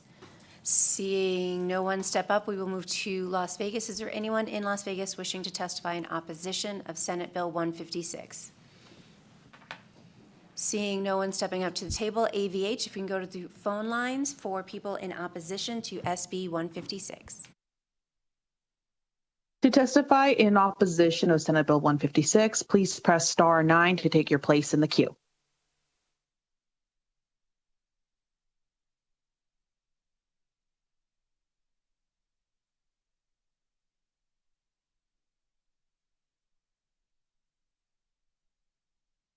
Good morning, Chair and members of the committee. My name is Kimberly Fergus, Fergus, and thank you for allowing me the opportunity to speak today.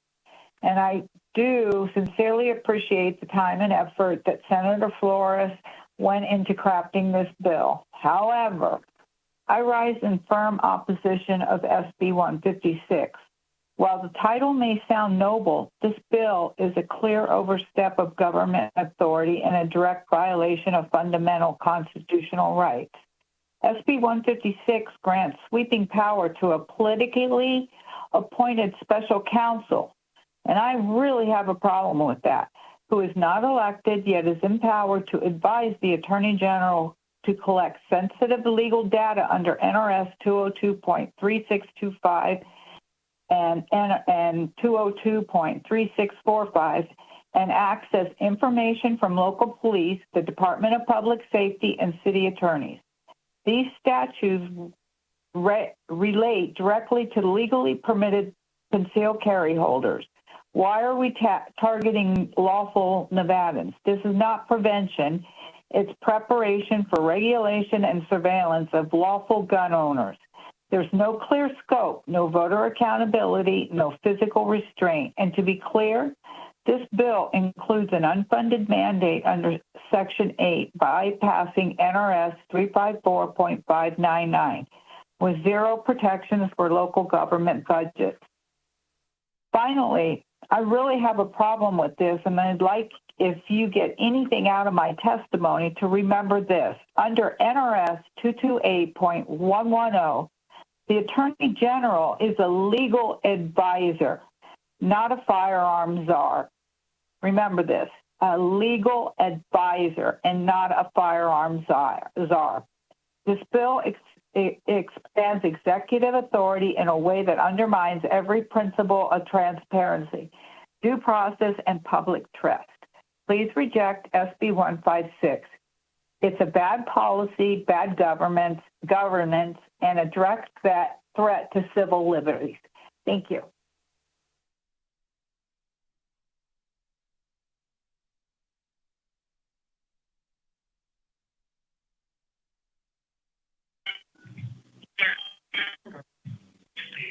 Hi. Yolanda Canuck, Yolanda, last name Knaak. I'd like to say ditto. Please vote no. Thank you.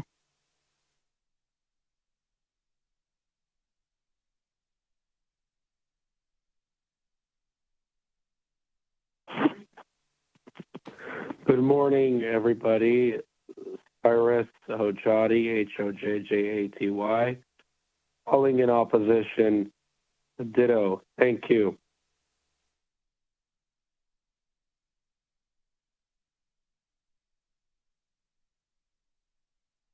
Good morning. This is Lynn Chapman, LYNNCHAPMAN. I'm the state treasurer of the Independent American Party. Dr. John Lott, who wrote the book More Guns, Less Crime, and is associated with the Crime Prevention Research Center, which we've been telling you about for years, you, the legislature. Dr. John Lott said, quote, non-shooting mass murderers don't get the attention that mass murderers with guns obtain, unquote. Mass killings have been happening for years, and not only with guns. Quote, more than a dozen high-profile vehicle attacks on crowds have taken place in recent years, unquote. Holly Yan from CNN, January 5th, 2025. She stated this right after the New Orleans attack of January 1st, 2025. May 27th, 2025, quote, in the past 6 months alone, there have been 15 vehicle ramming attacks worldwide, not counting the latest in Liverpool, killing 71 people, unquote. That's according to the National Transportation Security Center. And of course, we remember the vehicle bomb in Las Vegas as well. In May of 2023 in New York, a 15-year-old girl murdered 19 people. She set fire to a school dorm because the school took her gun away. Violence comes in all shapes and sizes and for many different reasons. This bill is just another attack on our Second Amendment rights. Yes, it is, because no other violence is mentioned except guns in this bill. Maybe we need to look at attacking the real problem, which is crime and mental health. And why did we not have all these problems before? Because of gangs, drugs, hate, the authorities turning their eyes away from criminal acts on our streets and in our universities. So please stop attacking the law-abiding people and our Second Amendment. Vote no on SB 156. Thank you.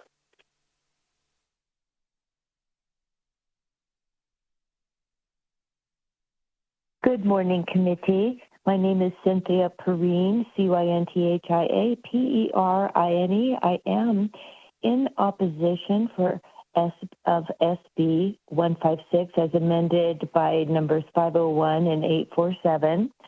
Whereas we have compassion for all those who have spoken today who have suffered gun violence, I will nonetheless confer with previous speakers in opposition for their well thought out factual comments.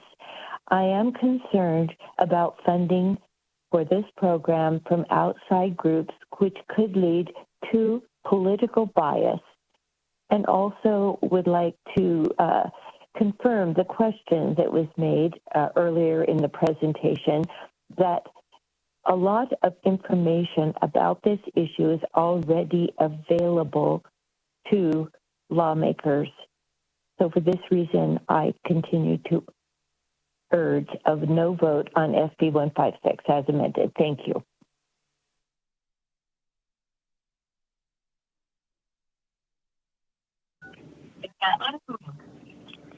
Hi, my name is Katrin Ivanov, Ivanoff, like Frank. My heart goes out to anybody that is a victim of any kind of violence. However, this bill does not fix any of these problems. This bill creates a slush fund, much like the ones that USAID had all over the world, just giving money to people. It also creates opportunities for people outside of our state, telling us what to do in our state, which was something that we talked about yesterday in the election committee. And if you really want to fix things, there are ways to do it, but the taxpayers' money should be used for other things, not for giving slush funds to the Attorney General, whatever party he's from. It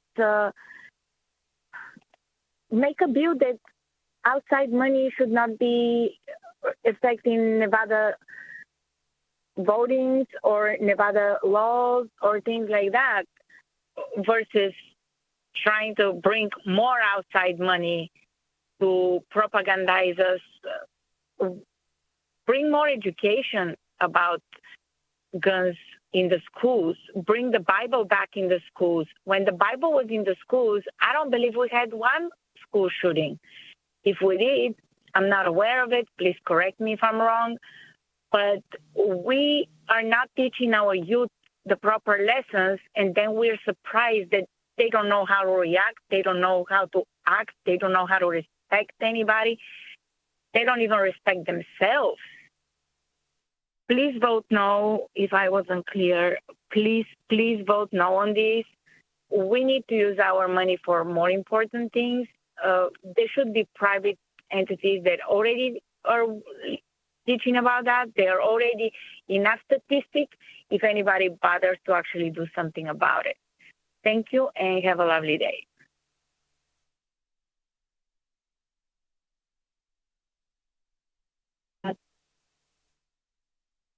My name is Teresa DeGraffenreid, spelled DeGraffenreid.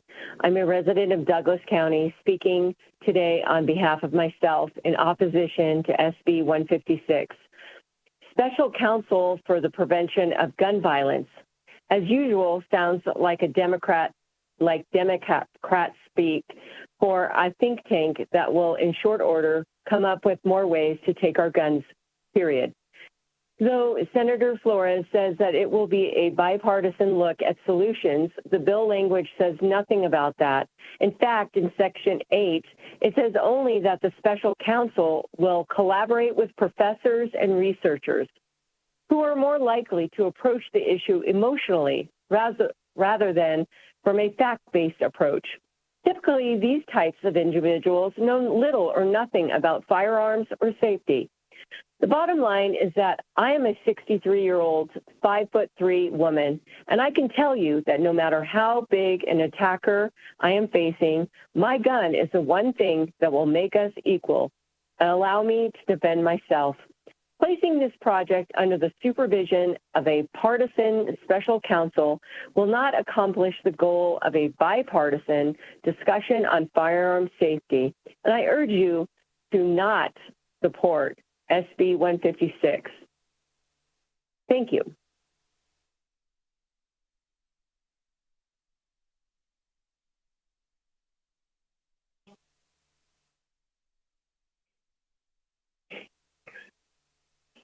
Hello, my name is Devin Livesey, DEVIN LIVZIEY. Speaking on behalf of myself, a 60-year resident and born and bred here in Las Vegas in Nevada, and hunting in Nevada since I was 7 years old. I am also the vice chairman of the Clark County Republican Party. This bill is already talking about things that are already in existence. For anybody who wants to hunt in Nevada, before you can acquire a hunting license at whatever age it is you want, you have to go through hunter safety, where they teach the proper ways to go through our great outdoors and the proper way to handle your firearms safely and in an effective manner without causing harm to others. There's also several other things. The Clark County School District has implemented the Dads in Classroom program, and I apologize for not knowing the exact name of it, but essentially fathers of students go to the schools, sit in the classrooms, patrol through the hallways to set a positive role example for the students in the schools, just by being there and caring about the children. Also, the NRA offers hundreds of classes monthly, not only in Nevada, but nationwide, on firearm safety. The NRA itself has come out and said that this country does not do a good job. It needs to do a better job at mental background checks, which we need to do a better job at across this country in every state. The fact that you allow outside funding for this, just by definition, is going to create partisan feelings on this from whoever donates the most money.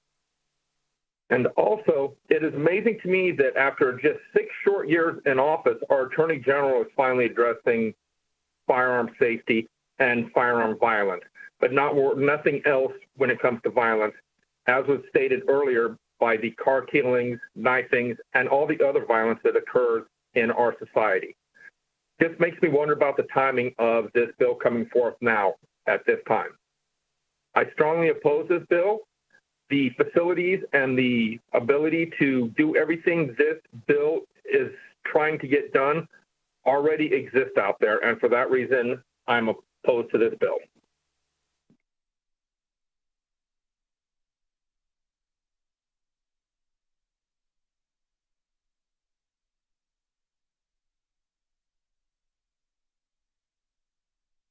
Thank you, Chair, members of the committee. My name is Randy Thompson, RENDI-THOMPSON, represent the Nevada Firearms Coalition. And while the testimony from the university students is very touching, and nothing can help deal with that horror that they all witnessed, and we're very sorry about that. But violence is violence, and to target one type of violence is to ignore that we need to focus on preventing violence in general. And there are many initiatives at state and local level, especially with our health department, that are working to do much of what this bill says it wants to do. In addition, the Nevada Firearms Coalition and the NRA, as the former caller mentioned, While we're gun rights organizations, we work to provide classes in educating our community about safe storage, suicide prevention, and gun safety, along with a myriad of other programs. We share the concerns that Janine Hansen so eloquently stated, especially related to the outside funding.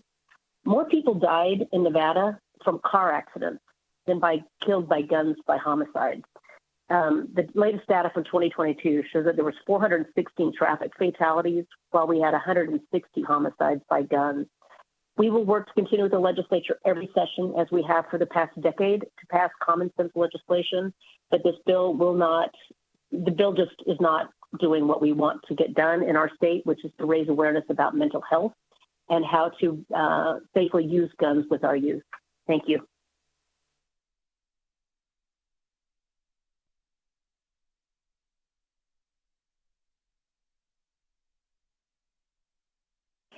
Good morning. This is Tammy Romo, T-A-M-I-R-O-M-O. It seems that SB 156 is just another gun-grabbing bill towards the citizens and not the criminals. Criminals don't care about the laws. They want to kill. If they want to kill, they will find a way to kill. People kill people, not the guns. On another note of paragraph 11, it also states that the special counsel is allowed to receive gifts. What's the difference between a gift and a bribe? Isn't taking bribes illegal? I mean, we know it still happens, but I believe it's illegal. So I think what we need to do is get to the root cause of this violence. You know, what is creating people to be violent? A lot of times it's just life not being able to be affordable, that they have to resort to crime to feed or to make money or to get ahead or put gas. And it's the taxing and the strongholds that are being put on the citizens that they resort to crime. And I'm sure there's other reasons besides that as well, but that's a big part of the reason. So we need to get to the root cause of what this violence is why it's being done, rather than just take a gun away and hope that it's going to affect the crime in the city. So please oppose SB 156. Thank you.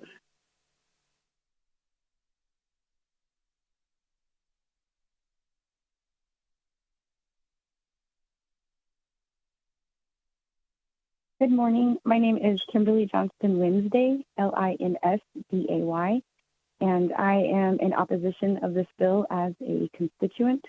I would like to ditto the other speakers before me. Thank you.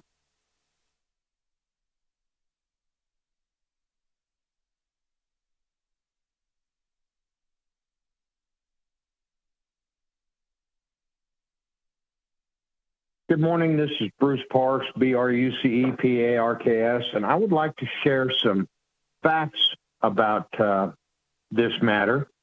As we all know, facts don't care about your feelings. This bill will do absolutely nothing to stop gun crime.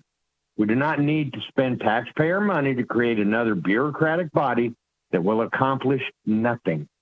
Every state that has established a similar entity has achieved zero impact on stopping gun crime. These committees and bureaucracies have only made policy decisions that impact law-abiding citizens' ability to exercise their natural right to self-defense. There's not been a single recommendation from any of these entities that will do anything to stop gun crime. I challenge anybody to show me just one gun law that prevents criminals from committing crime with guns. And for the record, what other states do is not concerning to me. Other states can do as they wish. This is Nevada. There are 12 states in the country that have similar entities. I'm not concerned with that. I only care about the state of Nevada. Does that make me selfish? So be it. Please vote no on this very bad idea. Thank you.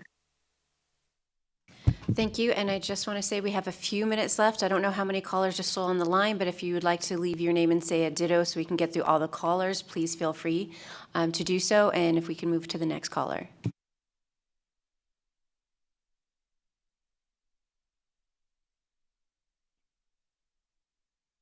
Good morning. My name is Iris Stone, and I testify on my own behalf. My heart goes out to the families and friends of the victims at this tragic UNLV shooting, and I appreciate the students' perspective. Unfortunately, this bill is a reaction to not letting a crisis go to waste, as Rahm Emanuel, President Obama's chief of staff, famously proclaimed. Matter of fact, there are programs and organizations in place that are already addressing the major concerns raised in this bill, such as gun safety. Adding a government bureaucracy on top of this will require more paperwork, have little effect. It would be much more effective to volunteer at one of the smaller organizations and help them out. SB 156 would establish a grant program for the Attorney General to hand out money in the forms of, quote, grants to organizations in the state to conduct gun violence prevention, unquote. On top of that, the Attorney General will set up a politically appointed special counsel to put limits on Nevada's Second Amendment, cloaked under the term of preventing gun violence. Furthermore, the special counsel may apply for and receive grants, contributions, gifts, and other money from governmental and private agency, affiliated associations, and other persons. In other words, nothing is off limits. I would expect many nationwide anti-gun groups to donate great amounts of money. There are no specifics about where the money would be deposited. There would be no public oversight, no legislative oversight, no guidance on the administration of the fund or verification of the sources of funds, both incoming and outgoing. This is an extreme overreach by the Attorney General as well as the legislature and is most likely unconstitutional. This also sets a precedent for other state officials to require similar grant arrangements. Where does it stop? I strongly urge you to oppose SB 156. Thank you very much. Chair, we have no additional callers in opposition. Thank you. We will then begin on neutral testimony. Is there anyone here in Carson City wishing to testify in neutral on Senate Bill 156?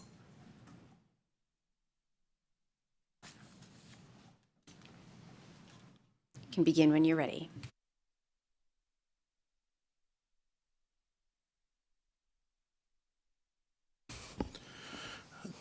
Good morning, Chair Constantine, members of the committee. For the record, Mike Morton, Special Assistant Attorney General, the Attorney General's Office.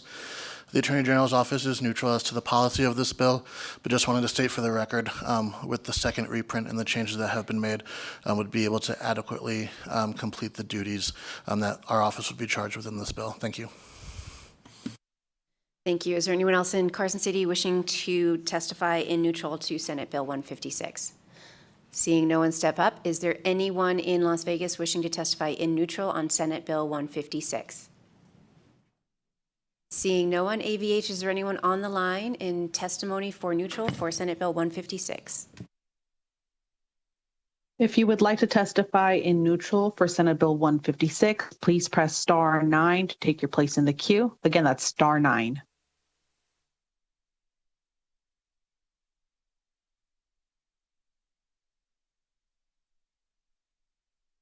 Chair, we have no callers wishing to provide testimony in neutral. Thank you. If the presenter would like to come up to make some final remarks, please do.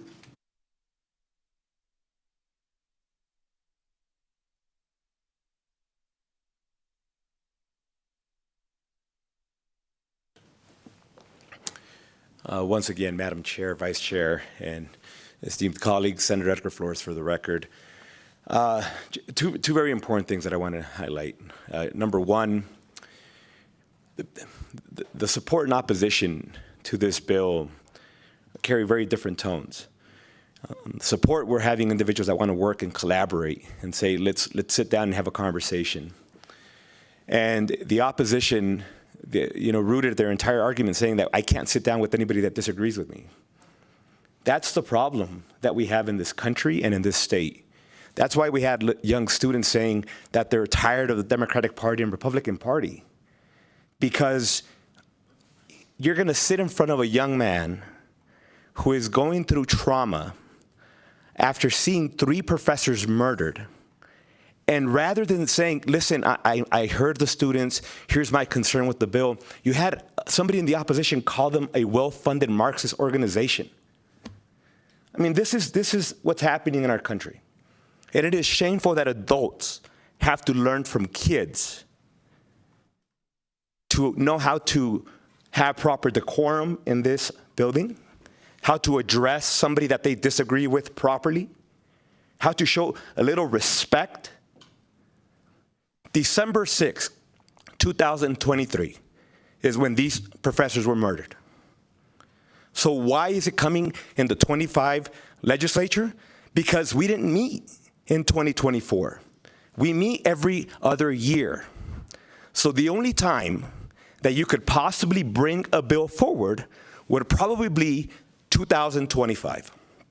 So it's just disrespectful that when you have young Democrats and Republicans and nonpartisans coming to you and saying, help us address this issue, that the response is, let's do nothing, because that's just how we should move in this state. I would be respectful of an opposition that said, let me help you make this bill better. Not one recommendation, not one. Can you tweak this section? Can you incorporate this?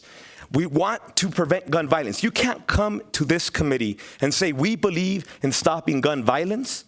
We believe in being part of the solution. And then at the same exact breath saying, we want you to do nothing. That's the problem we have. That we have a bill. I am simply the vehicle for these students. That the fact that they gave me the privilege to be here today is the reason I am here. But the fact that we want to turn this into somebody's flag and that they want to put a political badge in front of a conversation that needs to be had is frustrating to me.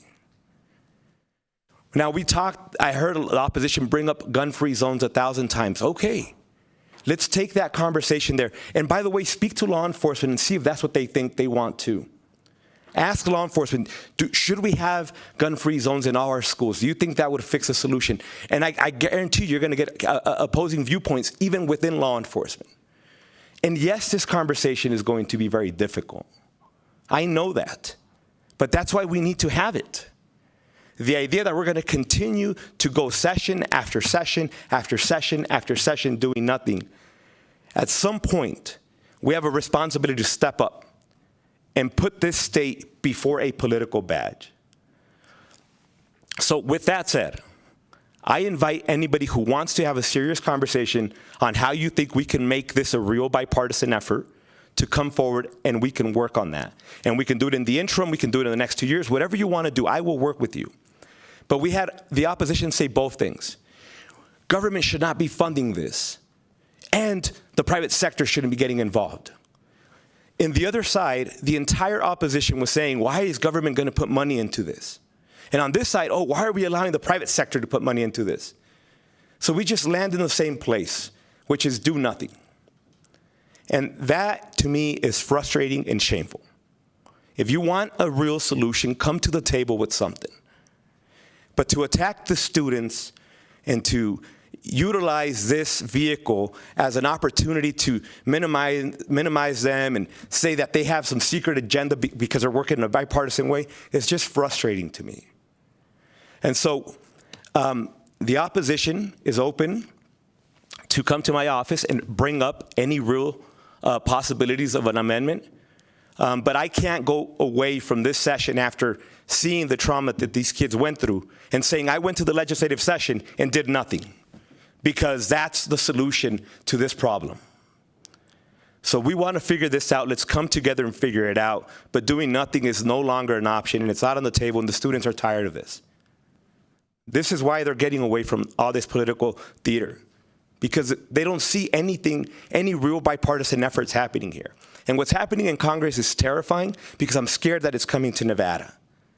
That we can't have individuals that disagree with each other sit in front of a table and say, yes, it's gonna take us 8 hours, but we're gonna figure something out. And we're gonna do it for weeks and months, because that's the Nevada way. We are not that political garbage. And for it to start infiltrating a conversation led by youth, to me, is shameful. So if there's anything I can help with, and if there's a section you want me to work on, I will do that. But I will not leave this session without us addressing this very important issue led by these students. Thank you, Madam Chair. Thank you. I will close the hearing on Senate Bill 156, and we will move into a brief recess.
Okay, thank you. We are now back from our brief recess. I want to read a statement.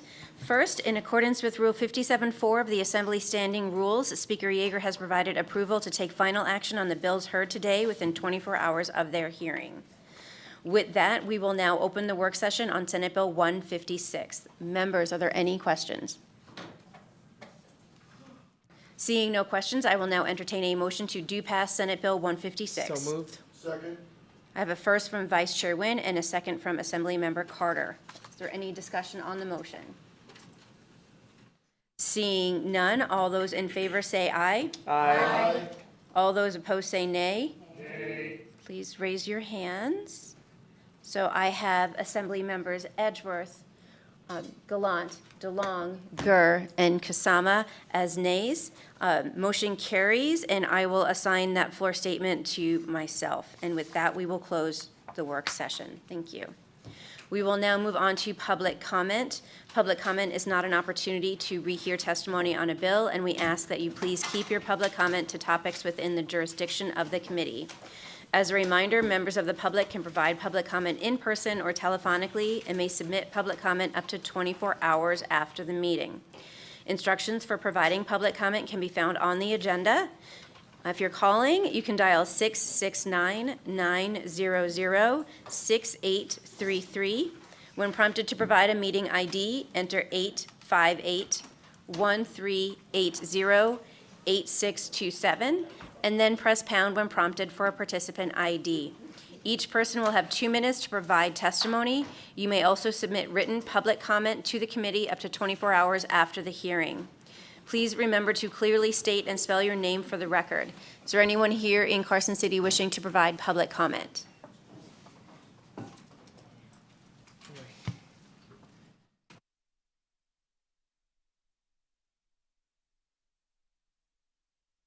Sorry, please go ahead when you're ready. Thank you, Madam Chair. My name is Janine Hansen, and I just wanted to tell the chair and the committee that we appreciate the fair hearings that we receive here, that we are given equal time, and that we have an opportunity to express our opinions. And we don't want to insult anybody, and we don't want to feel insulted ourselves. And so we appreciate the way you conduct the meeting, and thank you very much for that. Thank you. Is there anyone else in Carson City wishing to provide public comment? Seeing none, is there anyone in Las Vegas wishing to provide public comment?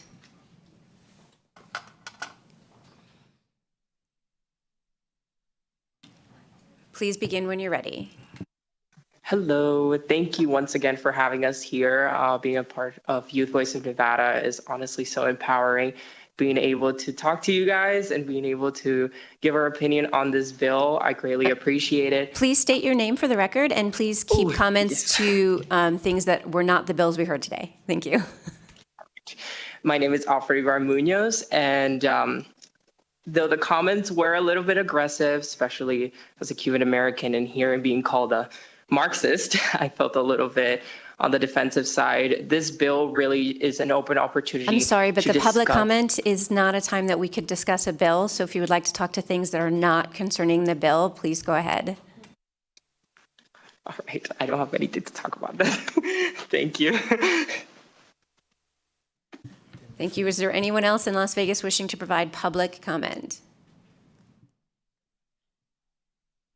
Seeing none, AVH, is there anyone on the line for public comment? If you would like to provide public comment, please press star 9 to take your place in the queue. Again, press star 9.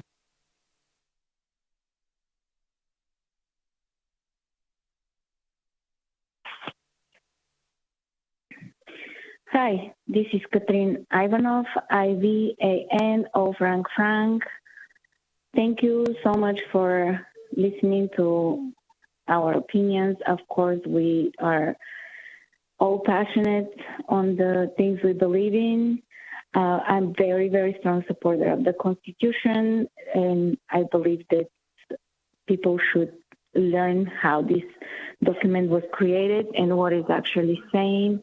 And I am very disappointed that people that are testifying for our laws didn't even bother of learning the language, which makes me believe they haven't bothered to learn the history of this country or the Constitution. I moved to this country for a reason, and it's saddening to me that people would come to this country just to use the good things, but don't assimilate to the actual values of this country. And I don't want to be in Mexico, Canada, or even my own country, Bulgaria. If I wanted that, I would have moved to any of the other countries.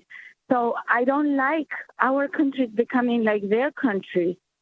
I want to keep our country with the Constitution being the supreme law of the land.